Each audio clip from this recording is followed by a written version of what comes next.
모든 환난 가운데 너를 지키는 자라. 두려워하지 말라. 내가 널 도와주리니. 놀라지 말라.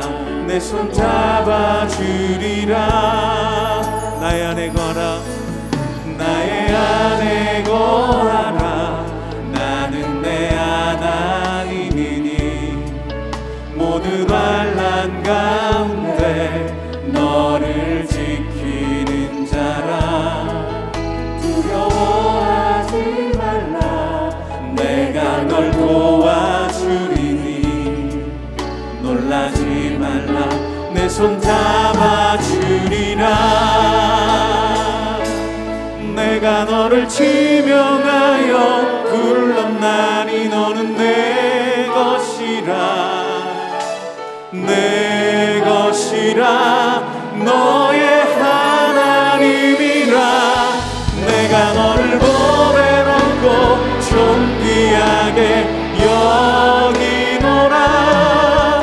너를 사랑하는 내 여호와라.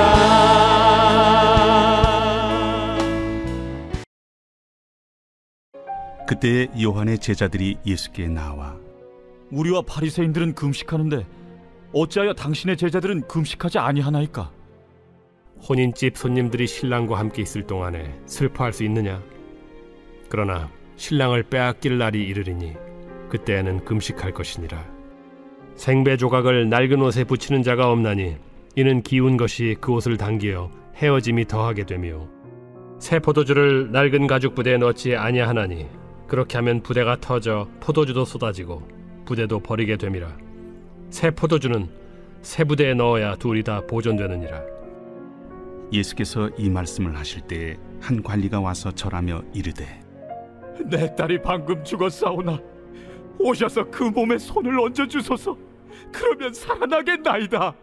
예수께서 일어나 따라가시매 제자들도 가더니 12해 동안이나 혈루증으로 앓는 여자가 예수의 뒤로 와서 그 겉옷가를 만지니 이는 제 마음에 그 겉옷만 만져도 구원을 받겠다. 예수께서 돌이켜 그를 보시며 이르시되 딸아, 안심하라. 내 믿음이 너를 구원하였다 하시니 여자가 그 즉시 구원을 받으니라. 예수께서 그 관리의 집에 가사 피리 부는 자들과 떠드는 무리를 보시고 물러가라. 이 소녀가 죽은 것이 아니라 잔다 하시니 그들이 비웃더라. 무리를 내보낸 후에 예수께서 들어가사 소녀의 손을 잡으심에 일어나는지라. 그 소문이 그 온 땅에 퍼지더라. 오늘도 말씀과 기도로 하루를 시작하시는 더사랑의 모든 성도님들에게 하나님께서 특별한 은혜를 허락하시는 줄로 믿습니다. 오늘 우리가 함께 보는 본문에는 유명한 사건들이 기록되어 있습니다. 한 관리의 간청으로 죽은 딸을 고치러 가신 예수님께서 소녀가 죽은 것이 아니라 자는 것이라고 말씀하시며 살려주신 사건과 혈루증을 앓는 여인을 고쳐주신 사건입니다. 그동안 우리는 이 말씀들을 접할 때마다 딸을 잃은 아빠의 간절함, 병고침을 받기 위한 여인의 간절한 믿음, 이런 식으로 말씀을 보고 생각했습니다. 하지만 본문의 저자 마태는 오늘 말씀에 기록된 사건의 초점을 혈루병에 걸린 여인과 죽은 소녀의 아버지의 믿음에 두지 않습니다. 다른 복음서들의 경우에는 이 사건들의 과정에서 등장인물들의 행동이나 마음에 대해 조금 더 많은 분량을 할애하고 있습니다. 하지만 마태의 경우에는 이런 요소들을 생략하고 이야기의 초점을 예수님에게 맞추어 기록을 하고 있습니다. 먼저 혈루증 앓는 여인의 이야기를 보겠습니다. 혈루증은 부인병의 일종으로 한 번 하혈하면 멈추지 않는 만성 자궁출혈병입니다. 그런데 오늘 말씀의 이 여인은 신약시대 사람으로서 구약의 정결법상 부정하다 취급받는 그러한 상태였습니다. 레위기 15장 25절 말씀을 보면은요, 만일 여인의 피의 유출이 그의 불결기가 아닌데도 여러 날이 간다든지 그 유출이 그의 불결기를 지나도 계속되면 그 부정을 유출하는 모든 날 동안은 그 불결한 때와 같이 부정한즉, 이렇게 기록을 하고 있습니다. 그래서 이 여인이 무엇을 만지면 그것들도 다 부정해지게 됩니다. 만약에 이 여인이 만져서 부정해진 어떤 물건을 다른 사람이 와서 만지면 그 사람도 부정하게 되는 것입니다. 혹은 이 여인이 다른 사람을 만져도 동일하게 부정하게 되는 것입니다. 그런 여인이 오늘 말씀을 보면은 무엇을 하고 있나요? 20절 말씀을 보니까요, 예수의 뒤로 와서 그 겉옷가를 만지니 라고 기록하고 있습니다. 예수님의 옷자락을 만진 것입니다. 그렇다면 레위기 말씀을 근거로 본다면 예수님의 옷이 부정해지고 그 옷을 입고 있는 예수님이 부정해지는 것입니다. 하지만 예수님은 부정해지지 않으셨습니다. 오히려 이 여인이 병고침을 받았습니다. 구약의 정결법이 완전히 뒤집힌 것입니다. 그 이유가 무엇일까요? 이 여인이 붙잡은 것이 바로 예수님의 옷자락이었기 때문입니다. 예수님이었기 때문입니다. 레위기 말씀을 보면은 피로 부정하게 된 여인의 몸이 다시 깨끗해지기 위해서는 번제를 위해서 1년 된 어린 양을 가져가야만 했습니다. 그 후에야 깨끗해질 수 있었는데요. 요한복음 말씀을 보면은 예수님을 향해서 뭐라고 하냐? 하나님의 어린 양이라고 또 기록을 하고 있습니다.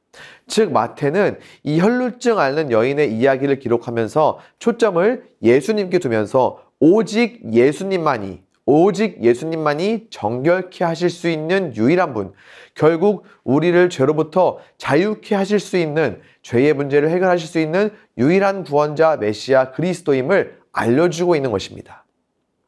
또한 이 사건을 통해서 우리는 율법과 믿음에 대해서도 다시 한번 생각해 볼 수 있습니다. 앞서 언급한 레위기의 율법은 죄를 방지하고 이 불결함이 전염되는 것을 방지하는 장치로서의 역할을 합니다. 혈루증 앓는 여인이 예수님을 만지는 행위 자체는 불결을 전염시키는 행위였습니다. 결코 율법이 권장하지 않는 그런 행위였습니다. 하지만 예수님께서는 그런 여인을 향하여 네 믿음이 너를 구원하였다고 선포해 주셨습니다. 이 여인의 행위를 긍정적으로 평가하신 것입니다. 이 여인은 예수님의 겉옷만 만져도 구원을 받겠다는 믿음을 가지고 있었습니다. 옷에 손을 대는 순간 치유를 받는다면 불결이 전염되지 않는 것인데요. 오히려 정결이 전염이 되었던 것입니다. 율법은 선한 의도로 불결의 전염을 방지하지만 그 자체에는 능력이 없습니다. 불결한 질병을 치유하는 능력이 없습니다. 선을 행하거나 죄를 짓지 않을 수 있는 능력이 율법에는 없습니다. 질병의 치유, 선을 행한 능력은 오직 하나님께로부터 옵니다. 이 여인은 그런 예수님을, 주님의 능력을 믿었습니다. 다시 말해서 율법은 질병의 전염을 방어하는 소극적인 역할을 하지만 믿음은 질병을 치유하는 적극적인 역할을 하여 율법의 선한 의도를 넉넉히 달성하고 남게 됩니다. 율법을 능가해서 그 속에 율법을 넉넉히 포함하는 것이 바로 믿음입니다. 오늘 이 말씀을 받는 우리는 이 믿음에 속한 사람들입니다. 한 관리의 죽은 딸 이야기도 마찬가지입니다. 비록 마태복음에는 이름을 거론하고 있지 않지만 우리는 이 관리가 회당장 야이로라는 사실을 알고 있습니다. 관리의 딸은 분명히 죽었었습니다.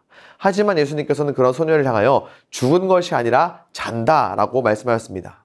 이것은 그 소녀가 곧 살아날 것을 염두에 두고 하신 말씀입니다. 왜냐하면 죽었다가 곧 살아난 사람들에게 죽음은 자는 것과 다름없기 때문입니다.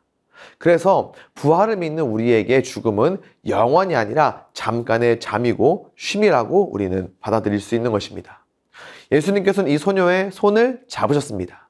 이 역시나 율법으로 본다면 죽은 사람의 몸에 손을 대는 경우 7일 동안 부정하게 됩니다. 시체에 손을 대고 자신을 정결하게 하지 않는 자는 이스라엘에서 끊어진다고 민수기 19장 13절에 기록되어 있습니다. 즉 예수님께서는 이 소녀의 손을 잡는 것도 율법이 권장하지 않는 행동이었습니다.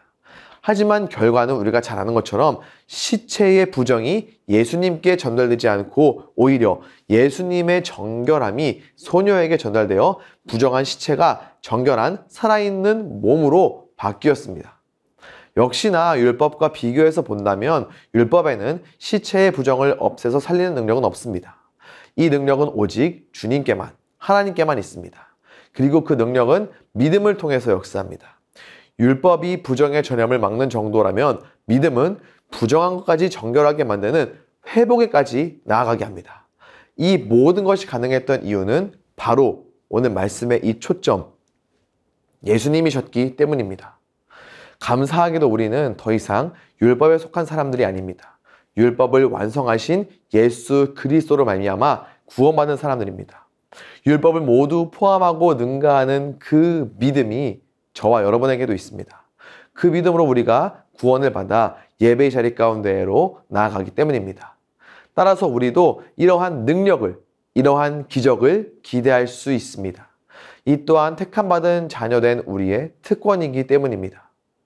믿음에 속한 사람으로서 또 예수 그리스도로 구원받은 사람으로서 육체의 질병뿐만이 아니라 상황과 환경의 문제도 언제든지 그리고 얼마든지 치유하실 수 있는 주님을 기대하며 그 은혜를 사모하며 경험하는 복된 인생이 될 수 있기를 우리 주 예수 그리스도의 이름으로 간절히 축원합니다.